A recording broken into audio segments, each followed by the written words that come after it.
আসসালামু আলাইকুম। আমি আপনাদের আজকে দেখাবো কুইক M7 এর আপনি চ্যানেল সেট করবেন কিভাবে এবং কত টেম্পারেচার এবং ইয়ার দিয়ে কাজ করবে। তো চলেন আমরা আপনাদের দেখাই কিভাবে সেটিং করবে। আমরা প্রথমে এটা সেটিং করে নিব। সেটিং করা আপনাদের যে জায়গায় রাখার প্রয়োজন সে জায়গায় রেখে দিবেন। এখন আমরা চালু করলাম, ডিসপ্লে চলে আসলো। তো আমি যেভাবে সেট করে রাখছি আপনাদের আমি সেগুলো বুঝাই দেব। চ্যানেল 1 আমি রাখছি 350, ইয়ার রাখছি হচ্ছে 40। এটার কারণ এটা যখন আপনি আইসি লাগাবার যাবেন তখন প্রথম অবস্থায় এটা দিলে হাওয়া কম থাকবে।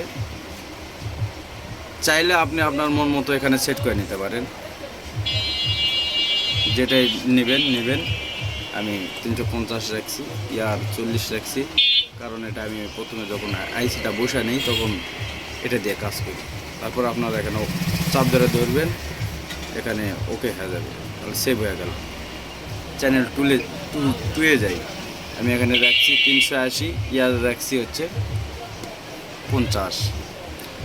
এটা রাখার কারণ এটা দিয়া খুব তাড়াতাড়ি আপনি চার্জিং পিন চেঞ্জ করতে পারবেন, আইসি লাগাতে পারবেন, আর মাদারবোর্ড খুলবে না, সমস্যা নেই, মাদারবোর্ড খুলবে না। আপনারা একটু নাড়াচাড়া বেশি দিবেন। আর চ্যানেল 3তে রাখছি 400 এবং ইয়ার রাখছি 50। সময় ক্ষেত্রে 60-70 আপনি যেভাবে নেন আপনি নেবেন। এখানে চাপ দিয়ে ধরবেন চ্যানেলে, তখন ওকে হয়ে যাবে, সেভ হয়ে যাবে। আর এই 400 দিয়ে আমি কাজ করি হচ্ছে বোর্ডের যেগুলা টিন আছে, স্টিল শিট, ওগুলো আমি উঠাই ফেলি।